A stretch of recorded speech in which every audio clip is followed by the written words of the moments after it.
ఇక్కడ కేజీ చీరలు కొంటే అర కేజీ చీరలు ఫ్రీ అంట. మంగళ్య షాపింగ్ మాల్, కేజీల్లో సేల్, టన్నుల్లో ఆనందం. సార్, ఇప్పుడు కొత్త పార్టీ పెట్టాల్సినటువంటి అవసరం ఉంది అనే ఒక మాట అన్నారు. అమెరికన్ పార్టీ అనేది మీరు నన్ను పంపించేస్తే నేను పార్టీ కూడా పెట్టుకుంటాను అంటే డెమోక్రాట్లు రిపబ్లికన్లు కాకుండా కొత్త పార్టీకి స్కోప్ ఉందా సార్ అక్కడ? ఇది కొత్త కాదు. అమెరికాలో చాలా కాలం నుంచి మూడవ పార్టీ కోసం ప్రయత్నాలు జరిగినాయి. గతంలో ఒక రాష్ట్రపతిగా చేసినటువంటి థియోడోర్ రూజ్వెల్టే ఆయన మూడవ పార్టీ పెట్టే ప్రయత్నం చేసి ఎన్నికల్లో పోటీ చేశాడు. ఆయన గెలవలేకపోయినాడు. అట్లాగే రాస్ పెరో 1992 ఎన్నికల్లో, 88 ఎన్నికల్లో, కానీ 92, 96 ఎన్నికల్లో ఆయన ప్రభావం వల్లనే బహుశా బిల్ క్లింటన్ చాలా సునాయాసంగా గెలిచాడు. ఆయన దాదాపు మొట్టమొదటి ఎన్నికల్లో 18% ఓట్లు సంపాదించాడు. తర్వాత ఎన్నికల్లో 12-13% ఓట్లు వచ్చినాయి. కాబట్టి ఈ రెండు పార్టీలు కూడా పూర్తిగా బూజు పట్టినటువంటి పార్టీలు అయిపోయినాయి. వాళ్ళు ఇతరుల మాటలు ఆలకించటం లేదు. ఊరికే కొన్ని ఈ వెస్టర్న్ ఇంట్రెస్ట్, కొన్ని వర్గాల ప్రయోజనాల కోసం పోరాడుతున్నాయి తప్ప సమాజం మొత్తం కోసం కాదన్న భావన చాలామంది మనసులో ఉన్నది. కానీ వాళ్ళ ఎన్నికల పద్ధతి బ్రిటన్లో కానీ, అమెరికాలో కానీ, కెనడాలో కానీ, భారతదేశంలో కానీ first past the post system అంటాం. ఒక ఓటు ఎక్కువ వస్తే గెలుపు, ఒక ఓటు తక్కువ వస్తే ఓటమి. అలాంటి ఎన్నికల వ్యవస్థ ఉన్నప్పుడు మూడవ పార్టీ కొంతకాలం పాటు రెండు పార్టీల మీద కోపం వస్తే మూడవ పార్టీకి కొంత హడావిడి ప్రచారం ఉండొచ్చు, కానీ మూడవ పార్టీ నగ్గడం చాలా కష్టం. భారతదేశంలో కూడా సమస్య అదే. ఉన్న పార్టీలు ఎంత దారుణంగా ఉన్నా కూడా రెండు ప్రధాన పార్టీల మధ్య పోరాటం తప్ప మూడవ పార్టీకి కొంతకాలం గొంతు ఉంటుంది, కొంత మాట వింటారు, కానీ నిజంగా ఓటు రాదు. చాలా కష్టం. ఒక పార్టీ కనుక పూర్తిగా అంతర్ధానం అయిపోతే, కొన్ని సందర్భాల్లో ఒక పార్టీ పట్ల ప్రజల విముఖత ఎంత తీవ్రంగా పెరగవచ్చు అంటే ఆ పార్టీ ప్రజల మనసు నుంచి అంతర్ధానం కావచ్చు. అప్పుడు మూడవ పార్టీకి స్థానం ఉండొచ్చు. అది అడపదడప మన దేశంలో రాష్ట్రాల్లో చూస్తున్నాం.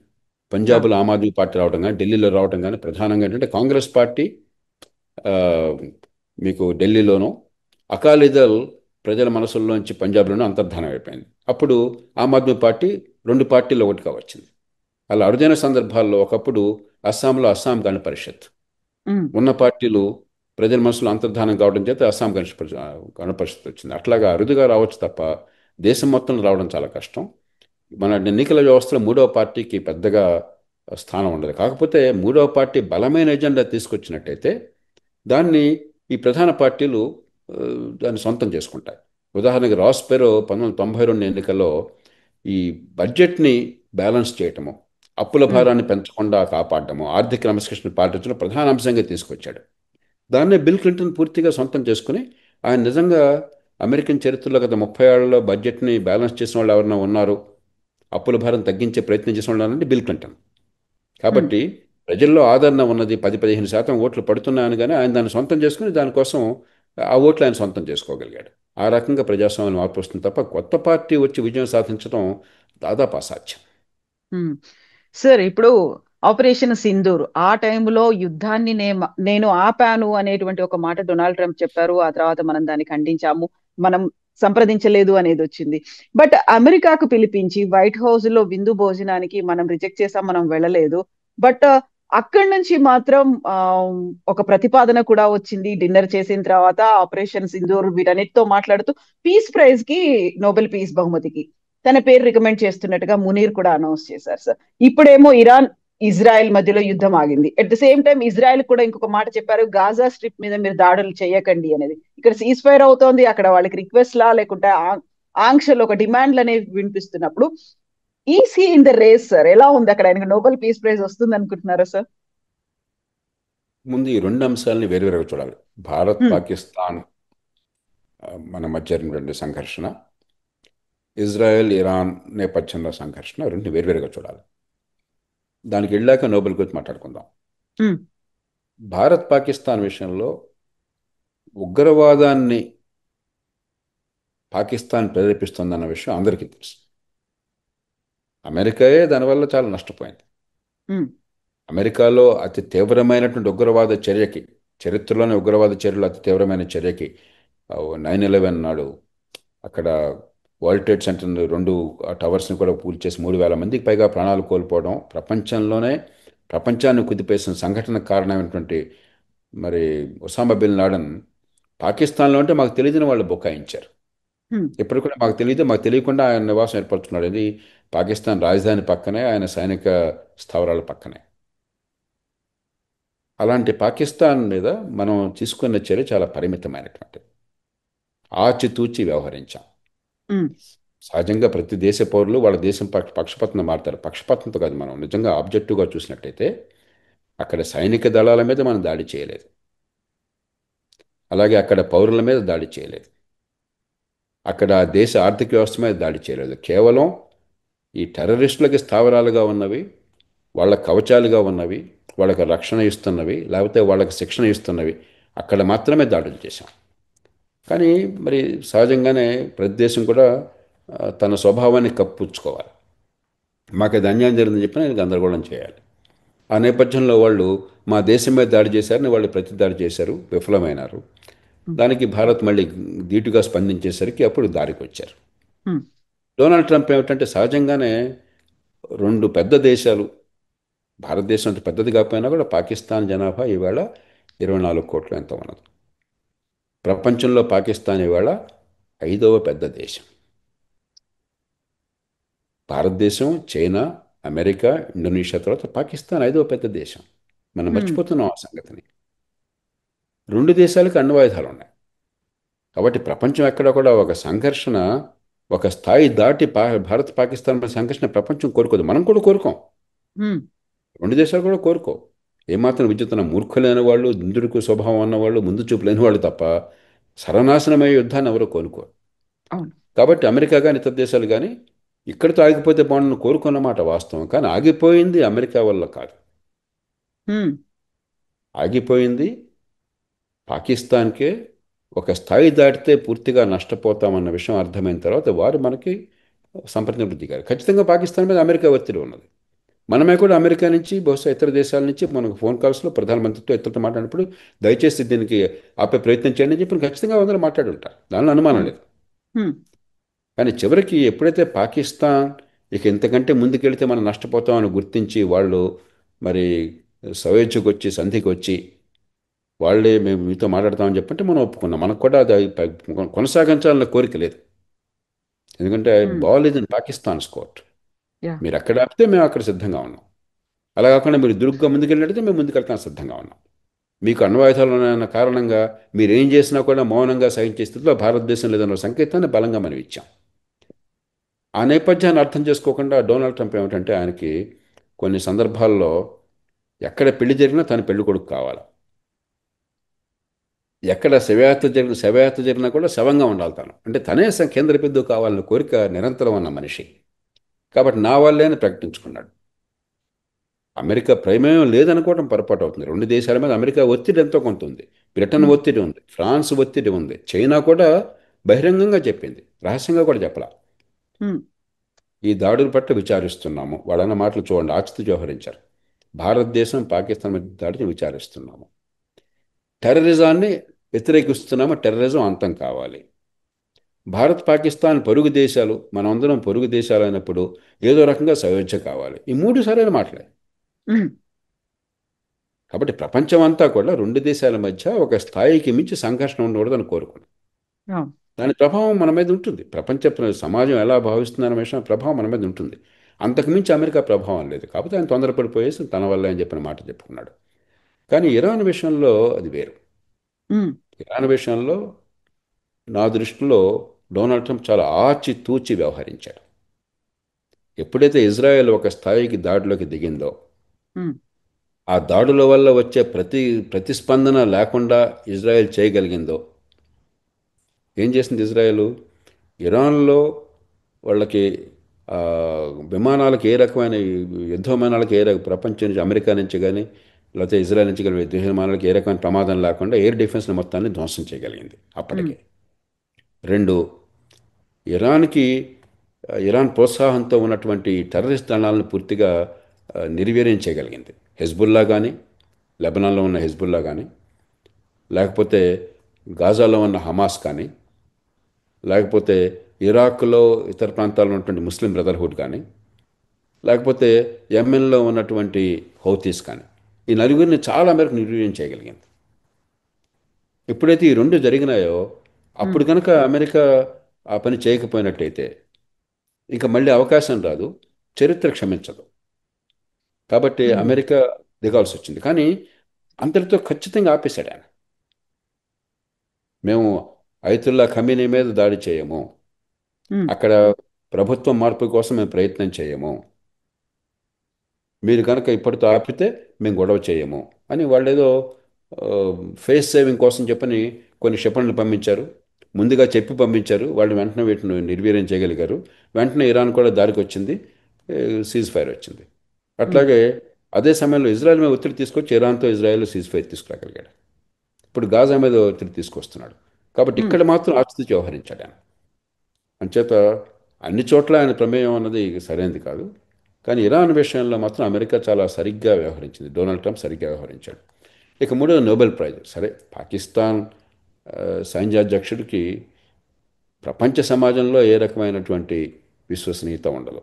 కాకపోతే పాకిస్తాన్లో నిజమైన అధికారం అతని చేతుల్లో ఉంది కాబట్టి, పాకిస్తాన్ ఒక పెద్ద దేశం, ఒక అణ్వాయుధాలు దేశం కాబట్టి అతడితో ప్రపంచం మన దేశంతో సహా అతడితో, పాకిస్తాన్తో మనకి ఏదైనా చర్చ ఉంటే అతడితో చర్చ అవసరం. ప్రత్యక్షంగానో పరోక్షంగానో రహస్యంగానో బహిరంగానో వేరు విషయం. ఉమ్, అతడితో చర్చ లేకుండా పాకిస్తాన్తో మనకి ఏ రకమైన సంబంధాలు సాధ్యం కావు. ఆ మేరకు తప్ప అంతకు మించి పాత్ర లేదు. పాకిస్తాన్ సైన్యానికి, పాకిస్తాన్ పాలక వర్గాలకి అమెరికా ఏ, అండ ఏదైనా కావాలంటే డొనాల్డ్ ట్రంప్ని ప్రసన్నం చేసుకోవాలి. ఉమ్, డొనాల్డ్ ట్రంప్ ఒక దేశం పట్ల, దేశాల మధ్య సంబంధాల గురించి ఆలోచనే మనిషి కాదు. నాకు ఎంతగా నన్ను మెచ్చుకున్నారు, నన్ను ఎంతగా గౌరవించారు, ఎంతగా నాకు పాదాక్రాంతులైనారో ఉమ్, దాని చుట్టూ తిరిగేది అతని మనస్తత్వం అంతా కూడా వ్యక్తి ఆశ్రమైనటువంటిది. అతని సమాజాన్ని గురించి, దేశం గురించి కంటే నన్ను ఎట్లా గౌరవించారు. కాబట్టి ట్రంప్ చాలా గొప్పవాడు అని చెప్పని అదేదో దేశం వాళ్ళు ఆయనకు విమానం ఇస్తే ఆయన తీసుకున్నాడు. ప్రపంచంలో అత్యంత సంపన్నమైన దేశం వాడాడు విమానాన్ని దానం ఇవ్వటం ఏంటి, కటారు వాళ్ళు, ఈయన తీసుకోవడం ఏమిటి? అరే వాడు ఇస్తా ఉన్నాడు నా పట్ల గౌరవంతో కాబట్టి తీసుకున్నాను అంటున్నాడు ఆయన. ప్రపంచంలో ఇంకే దేశంలోనూ కూడా ఓ ప్రభుత్వం అట్లా చేయదు. ఆ ట్రంప్ తీరే వేరు. ఉమ్, అట్లాగే ట్రంప్కి నోబెల్ ప్రైజ్ ఇవ్వడం కోసం మేమంతా మద్దతు ఇస్తున్నాము అని చెప్పి పాకిస్తాన్ మద్దతు ఇచ్చేది, దానిలో నోబెల్ ప్రైజ్ వచ్చేది ఏమిటి? కానీ ఇస్తున్నామంటే ఆయన్ని ప్రసన్నం చేసుకోవచ్చు. మనం ఉమ్, తెలుగులో ఆ, మామూలు అర్థమైన పరిభాషలో కావాలంటే కాకా పడ్డా ఉంటారే, అవును. దానికి ఒక మార్గంగా చూసుకుంటున్నారు తప్ప దాని గురించి అంతగా ఎక్కువ పట్టించుకోకర్లేదు. ఆ, బహుశా ట్రంప్ కనుక నిజంగా ప్రపంచంలో, ఆయన ఇంకో మాట కూడా అంటున్నాడు, అదే మనందరం కూడా తీయని మాట, ప్రపంచంలో అణ్వాయుధాలు ఉండకూడదు, ఒకనాడు అణ్వాయుధాలు లేకుండా ఉండాలి అంటున్నాడు. నిజంగా అది నమ్మి దానికి ఆయన దోహదం చేశాడు అనుకోండి, ఖచ్చితంగా నోబెల్ ప్రైజ్ వచ్చి మనం సంతోషపడాలి. అలాంటి కారణాలు ఏమన్నా ఉంటే, అంత అద్భుతాలను సాధిస్తే నోబెల్ ప్రైజ్ రావచ్చు తప్ప ట్రంప్ తీరు వల్ల నోబెల్ ప్రైజ్ వస్తుందని ఎవరు అనుకోరు. ఉమ్, దాన్ని పెద్దగా పట్టించుకోకరు. ఊరికే కేవలం సోషల్ మీడియాలోనూ ఈ ఊసిపోక ఊసిపోక కోసం చర్చల్లో భాగం తప్ప దాన్ని మనం తీవ్రంగా ఆలోచించకూడదు. ఉమ్. సార్, ఇప్పుడు ఈ జియో పొలిటికల్ ఇష్యూస్ చూసిన తర్వాత, వార్ అనేది చూసిన తర్వాత, నాట్ ఓన్లీ మన భారత్ పాకిస్తానే కాదు, ఇరాన్ ఇజ్రాయెల్, ఇజ్రాయెల్ గాజా, ఇవన్నీ చూసిన తర్వాత ఆ, మనం మన డిఫెన్స్ సిస్టమ్ ని మెరుగుపరుచుకోవాలి అనేది గతంలో కూడా ప్రతిసారి బడ్జెట్ లో ఎందుకని డిఫెన్స్ సిస్టమ్ మీద, డిఫెన్స్ మీద ఇంత కేటాయింపులు ఉన్నాయి అనుకున్నప్పుడు, ఇప్పుడు మనం ఇంకా ఎక్కువ ఫోకస్ పెట్టాల్సినటువంటి అవసరం ఉంది. లేటెస్ట్ టెక్నాలజీని, మోడర్న్ ఎక్విప్మెంట్ ని మనం పెట్టుకోవాలి, శత్రు దుర్భేద్యంగా ఉండాలి అనే దాంట్లో ఇంకా ఎక్కువ స్ట్రెంగ్తన్ అవ్వాలి అనే ఒక ఆలోచనలు, సరికొత్త అణ్వాయుధాలు సరికొత్త ఆయుధాలని తీసుకోవాలి, మిసైల్స్ ని తీసుకోవాలి, వాటిని కంట్రోలింగ్ టెక్నాలజీని డెవలప్ చేసుకోవాలి, ఇవన్నీ వస్తున్నాయి కదా సార్. దీన్ని ఎలా చూస్తున్నారు మీరు? మనం కొన్ని విషయాలు నేపథ్యం అర్థం చేసుకోవాలి కవిత. సార్. కాబట్టి మనం దేశ రక్షణ కోసం విపరీతంగా ఏం ఖర్చు పెట్టడం లేదు. హ్మ్. చైనా కూడా అంతే. చైనా కానీ భారత్ కానీ మన జాతీయ ఆదాయంలో 2% లోపల ఖర్చు పెడుతున్నాం. హ్మ్. పెద్ద దేశాల్లో ఇంత తక్కువ ఖర్చు పెడుతున్న దేశాలు చైనా, భారత్ మాత్రమే. పరిమితంగా, ఎందుకంటే రెండు దేశాలకు కూడా మన మధ్య సయోధ్య లేకపోవచ్చు కొన్ని సందర్భాల్లో. హ్మ్. రెండు దేశాల్లో పాలక వర్గాలకు కూడా దేశ ప్రజల అభివృద్ధి, సంపద పెంచడము, ఆర్థిక అభివృద్ధి అది ప్రధానంగా ఉంది తప్ప మన మీద విర్రవేగాలన్న కోరిక ప్రధానమైన విషయం కాదు. హ్మ్. అంచేత భారతదేశం విపరీతంగా దేశ రక్షణ కోసం ఖర్చు పెడుతుంది, ఆయుధాలు సమకూర్చుకుంటుంది అన్నది వాస్తవం కాదు. మనం ఇప్పుడు ఒక చిన్న దేశంను మనది సమానంగా పోల్చకూడదు. కాబట్టి అవును. జాతీయ ఆదాయంలో ఎంత ఖర్చు పెడుతున్నాం అన్న వాటా తీసుకుంటే మనకు అర్థమవుతుంది ఆ దేశాలు ఏం చేస్తున్నాయని చెప్పాలి. ఇక రెండోది, గతానుభవాన్ని దృష్టిలో ఉంచుకోవాలి. ఉమ్, 1962 దాకా మనం దేశ రక్షణ ముఖ్యం కాదు అని ఒక రొమాంటిక్ భావనతో ఉమ్, హిందీ చైనా చైనా భాయ్ భాయ్ బాయ్ బాయ్. మన గొడవే ఉండదు అని చెప్పని మనకి అంతర్జాతీయ ఐక్యరాజ్య సమితిలో మనకి శాశ్వత సభ్యత్వం ఇస్తామని చెప్పంటే మాకొద్దు మీరు చైనాకే ఉండని మనం పోరాడాం. మరి టిబెట్ని వాళ్ళు ఆక్రమించుకుంటే కనీసం మేము టిబెట్లో మీ ఆక్రమణ ఆధిపత్యాన్ని గుర్తించాలని చెప్పంటే మీకు మాకు మధ్య సరిహద్దుల వివాదం లేకుండా శాస్త్రీయ పరిష్కారం కావాలని ఆ షరతు కూడా పెట్టలా. ఉమ్, పెట్టుకుని మనం వెంటనే గుర్తించాం చైనా సార్వభౌమత్వాన్ని. ఇట్లాగా చాలా ముందు చూపు లేకుండా, దురుద్దేశమేం లేదు, ఉమ్, అమాయకత్వం, ముందు చూపు లేకుండా నల్లనివన్నీ నీళ్లు తెల్లనివన్నీ పోవాలన్న భావనతో చాలా పొరపాట్లు చేశాం. 62లో తీవ్రంగా దెబ్బతిన్నాం.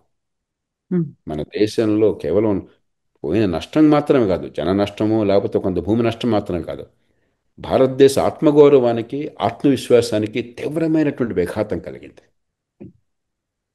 దేశ భారతీయ సమాజం మీద, ఈ దేశం ఆత్మ మీద చాలా తిరుగులేనటువంటి దెబ్బ తగిలింది. కాబట్టి దాని నుంచి పాఠం నేర్చుకున్నాం. ఉమ్, మూడోది మారుతున్న పరిస్థితులు రెండు రకాలుగా. ఒకటేమో అంతర్జాతీయంగా గతంలో ఉన్నటువంటి స్పష్టత పోయింది. ఏ దేశం ఎవరి పక్కన ఎప్పుడు ఎట్లా నిలబడుతుందో అర్థం కాదు. ఉమ్, ఎవరు ఎప్పుడు ఎవరి మీద ఎలా దాడి చేస్తారో మనకు అర్థం కాదు. ఒకటి ఆ మార్పు వస్తున్నది. రెండోది ఏమవుతుంది, ఎసిమెట్రిక్ వార్ఫేర్. ఒక చిన్న దేశమైనా సరే, లేకపోతే ఒక ఉమ్, చిన్న శక్తి అయినా సరే, కొంతమంది టెర్రరిస్ట్ అయినా సరే, వాళ్ళు పరిమితమైన శక్తితో మనకు అపరిమితమైన నష్టాన్ని కలిగించగలరు. ఆధునిక యుగంలో, గతంలో అలా కాదు. ఎసిమెట్రిక్ వార్ఫేర్ జరుగుతుంది. మూడు, ఇటీవల కాలంలో చూస్తే ఏమవుతుంది, యుక్రెయిన్ యుద్ధంలో చూసాం, ఇజ్రాయెల్ విషయంలో చూసాం.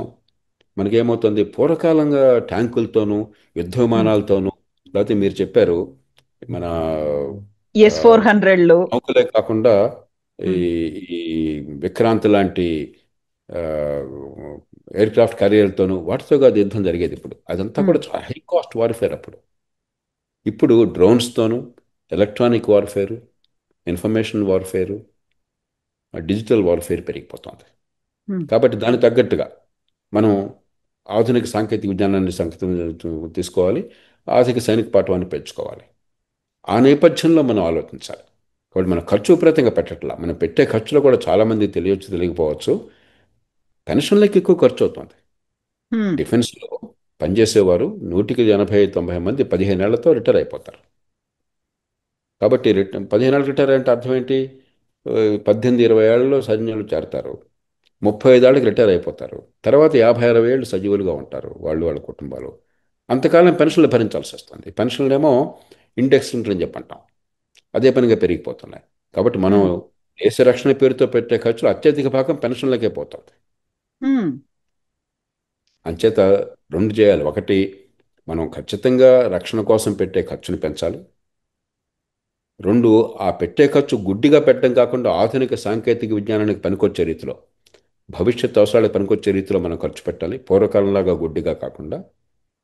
మూడు, ఖచ్చితంగా ఈ పెన్షన్లు ఈ వెంటనే అదుపులోకి రాకపోయినా కూడా దీర్ఘకాలం అదుపులోకి వచ్చేట్టుగా మిగతా ప్రభుత్వ యంత్రాంగానికి ఎట్లాగైతే మనం ఈ కంట్రిబ్యూటరీ పెన్షన్ పెట్టామో, ఈ సైన్యానికి కూడా కంట్రిబ్యూటరీ పెన్షన్ తీసుకురావాలి. ఈ మూడు పనులు చేసి సరైన రీతిలో కనుక మనం సైనిక పాఠవాన్ని పెంచుకుంటే దేశానికి రక్షణ ఉంటుంది, ఖర్చు మరీ పెరగకుండా ఉంటుంది, మరి సమర్థంగా మన ప్రయోజనాలను మనం కాపాడుకోవచ్చు.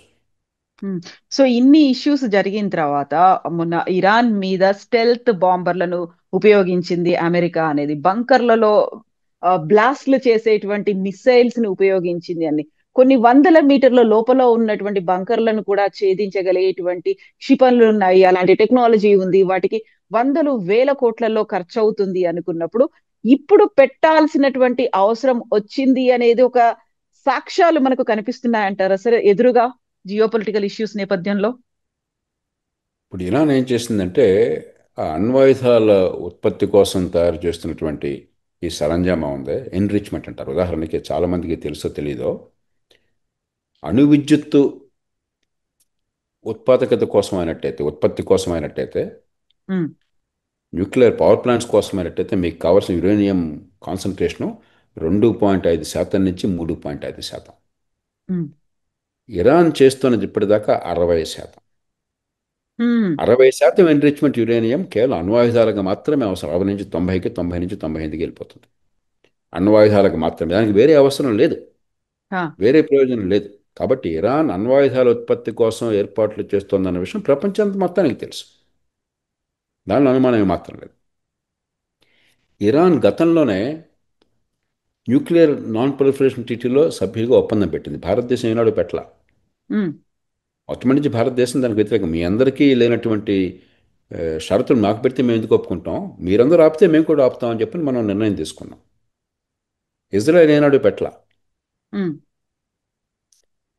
కానీ ఇరాన్ పెట్టింది. ఆ షరతుకు ఒప్పుకుంటానని సంతకం పెట్టింది. అంతర్జాతీయ ఒప్పందంలో భాగంగా ఉన్నది. ఉండి కూడా దాన్ని ఉల్లంఘిస్తున్నారు. మూడోది, బహిరంగంగా మళ్ళీ మళ్ళీ ప్రకటన చేస్తున్నారు వాళ్ళు. ఉమ్, ఇజ్రాయెల్ అంతం చేయటమే మా లక్ష్యం.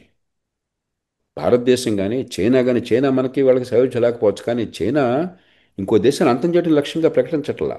మా దేశం పెరగాల, మా ఆర్థిక వ్యవస్థ పెరగాల, మా ప్రజల సంపద పెరగాల, మేము గొప్ప దేశంగా పెరగాల. మన భారతదేశం కూడా అదే మళ్ళీ మళ్ళీ చెప్పుకుంటున్నాం, ప్రయత్నం చేస్తున్నాం. మన చేతనాన్ని మేరకు చైనా అంత బాగా చేయలేకపోతున్నా కూడా మా ఆర్థిక ప్రగతి కావాలా, మా మౌలిక సదుపాయాలు పెరగాల, మా ఆదాయాలు పెరగాల, మా బెదరికం పోవాలి. మన సమస్య మన ప్రజల సమస్య. ఉమ్, కానీ ఇరాన్ ప్రజల గురించి మాట్లాడట్లా. ఇజ్రాయెల్ అంతం చేయడమే మా లక్ష్యం, మాకు ఇంకో లక్ష్యం లేదు. ఈ నేపథ్యంలో ఇజ్రాయెల్ మీద దాడి అనివార్యం. ఎప్పుడు ఎలా అన్నది ఇందాక చెప్పాను నేను. ఉమ్, సందర్భం కలిసి వచ్చింది కాబట్టి అక్కడ ఎయిర్ డిఫెన్సెస్ని చాలా మేర ధ్వంసం చేయగలిగినారు. ఇరాన్ నుంచి పోషిస్తున్న ఉగ్రవాదుల మోకలను అదుపు చేయగలిగినారు. కాబట్టి ఇది సరైన సందర్భం. మళ్ళీ రేపొద్దున అవకాశం రాకపోవచ్చు. ఉమ్, కానీ ఇప్పటిదాకా సందర్భం సరిగ్గా లేదన్న కారణంగా దాడి జరగలేదు, కానీ జరగకూడదని జరగల, జరగకూడదని జరగకుండా ఉండలా. సందర్భం కోసం అవుతున్నారు. ఉమ్, ఉమ్, ఆ నేపథ్యం, యా, ఆ నేపథ్యంలో ఏమైంది, ఇరాన్ ఏం చేసింది, ఈ ఎన్రిచ్మెంట్ ఫెసిలిటీస్ని తేలిగ్గా బాంబుల దాడికి గురి కాకుండా ఉండేట్టుగా కొండ గుహల లోపల, భూగర్భం లోపల కొన్ని వందల మీటర్ల దూరంగా పెట్టారని చెప్తున్నారు. దాన్ని ఛేదించే శక్తి ఒక అమెరికాకి మాత్రమే ఉంది. ఇంక ప్రపంచంలో ఏ దేశానికి ఇవాళ లేదు. 50-100 మీటర్ల కాంక్రీట్ లోపల లేకపోతే భూగర్భంలోనో ఉంటే దాన్ని ఛేదించే శక్తి అమెరికన్ స్టెల్త్ బాంబర్స్కి మాత్రమే ఉన్నది. అది కూడా నిజంగా ఛేదించగలిగారా పూర్తిగా? ఉమ్, కొంత విధ్వంసం జరిగింది, కానీ పూర్తిగా విధ్వంసం చేశారో ఎవరికి తెలియదు. మేమంతా విధ్వంసం చేసాం, సర్వనాశనం చేశామని డొనాల్డ్ ట్రంప్ గారు చెప్పుకుంటున్నాడు. నిజమో కాదో ఎవరికి తెలియదు. అంతర్జాతీయ నిపుణులు చెప్పేది కొంతమేరకు విధ్వంసం జరిగి ఉండొచ్చు, కానీ నష్టం జరిగి ఉండొచ్చు, కానీ శాశ్వతంగా ఇరాన్ని ఆపేటువంటి శక్తి అమెరికా కూడా లేదు అని చెప్పి అంటున్నారు. మరి వాస్తవం అంటే భవిష్యత్తు తెలుస్తుంది. ఉమ్. సో ఇప్పుడైతే మనం ప్రతిదానికి ముందే జాగ్రత్త పడాల్సినటువంటి అవసరం, అలాంటి పరిస్థితులు అయితే వచ్చాయి భారతదేశానికి కూడా.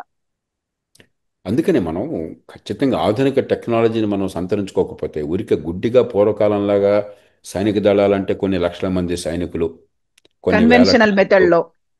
కొన్ని వందల లేక కొన్ని వేల పాతకాలపు ఖరీదైన యుద్ధ విమానాలు, యుద్ధ నౌకలు, లేకపోతే మరి ఎయిర్ క్రాఫ్ట్ క్యారియర్లు, ఉమ్, ఇవి అనుకుంటే లాభం లేదు. మనకు చాలా మొబిలిటీ, ఫ్లెక్సిబిలిటీ, ఆధునిక టెక్నాలజీ కలిసి ఉండేటువంటి ఆయుధాలు కావాలి. వాటిలో శిక్షణ కావాలి, టెక్నాలజీ కావాలి మనకి.